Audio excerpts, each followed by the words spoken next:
you all. Carpetbagger here, and I'm coming to you live today from the bunker. Because of certain occurrences on planet Earth right now, traveling has become impractical for the time being. So I've decided I was going to try to work on some different types of content, that I can make right here in the bunker until travel is once again normalized in the Earth. So I decided one of the most common questions that I get asked is, what is your favorite roadside attraction? I've been to quite a few roadside attractions. I pretty much built my channel by visiting roadside attractions. So I figured I was going to rank my top 10 favorite roadside attractions. Now I've used certain criteria here. Again, this is my opinion. I could be wrong, and I could be wrong and what is my favorite. I feel like I've comprised a list. I'm worried I may have missed something, but this is what I've kind of narrowed things down to. I could be forgetting something huge. I have a feeling I am. But if you think I'm leaving something out, leave a comment in the comment section letting me know if I forgot anything notable. And again, I've set different criteria here. I'm excluding amusement parks from this. I'm kind of sticking to what I feel really is defined as a roadside attraction. So let's jump right in. Number 10, Clark's Trading Post in Lincoln, New Hampshire. Now, kind of a staple of the old school roadside attraction is performing animals. And Clark's Trading Post kind of rose to fame with its performing bears that perform different feats for onlooking tourists. But the attraction has grown into something so much more. There is a mystery house where you sit in a seat and the entire house rotates around you. And of course, they have a train ride where you are stalked mercilessly by a woodland maniac known as the Wolfman. It is a entire fleshed out attraction, and definitely something that you need to check out in the New Hampshire area. Number 9, Babyland General in Cleveland, Georgia. Now, this may not be the largest, most expansive roadside attraction on this list, but it is one of the most unique. You can see something at Babyland General that you cannot see anywhere on the planet. You can see a baby being born out of a cabbage patch using a giant magical tree.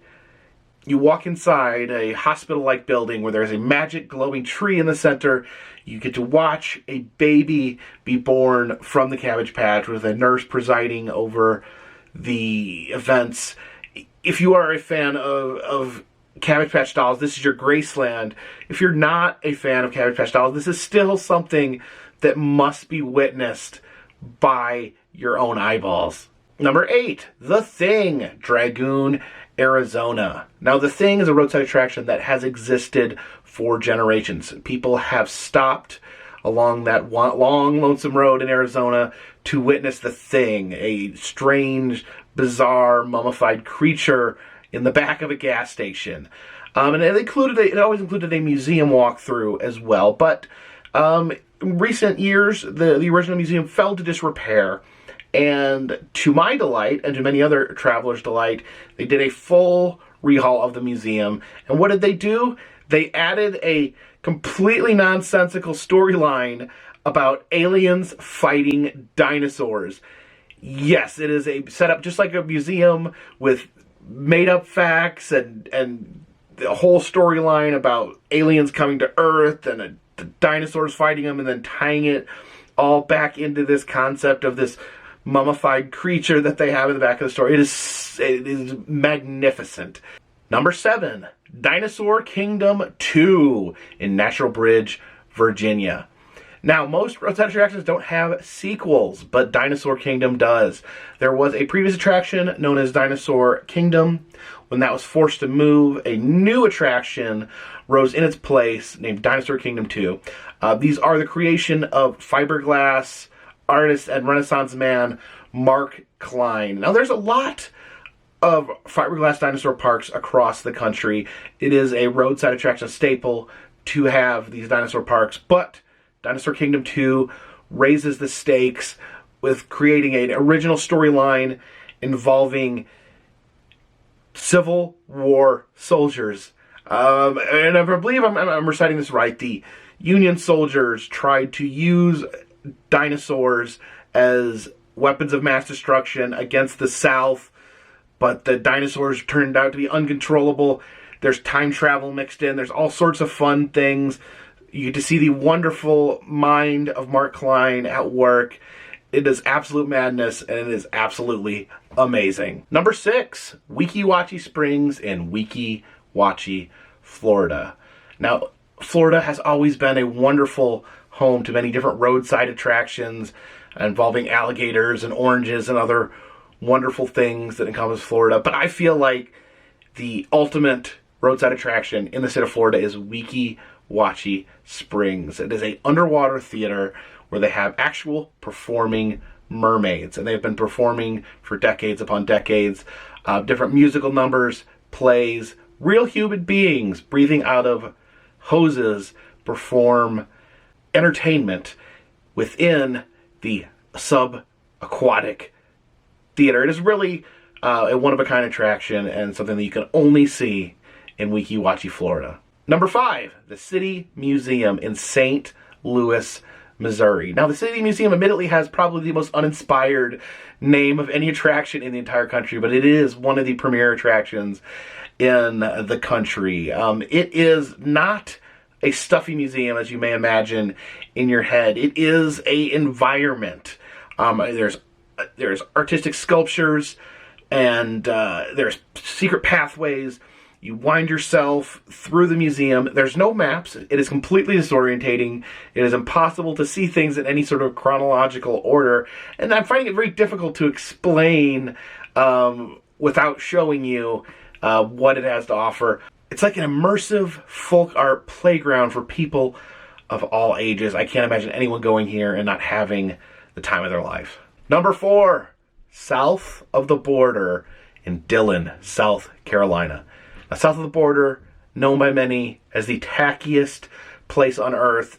At its heart, it is a truck stop, but it is so much more. There is an endless sea of bizarre and wacky fiberglass statues to just take in, to take pictures with. As you're traveling along the highway for hours and hours, there's absolutely nothing, and then you see a giant sombrero, a giant glowing sombrero in the distance, as well as really strange, wacky signs inviting you to enter south of the border.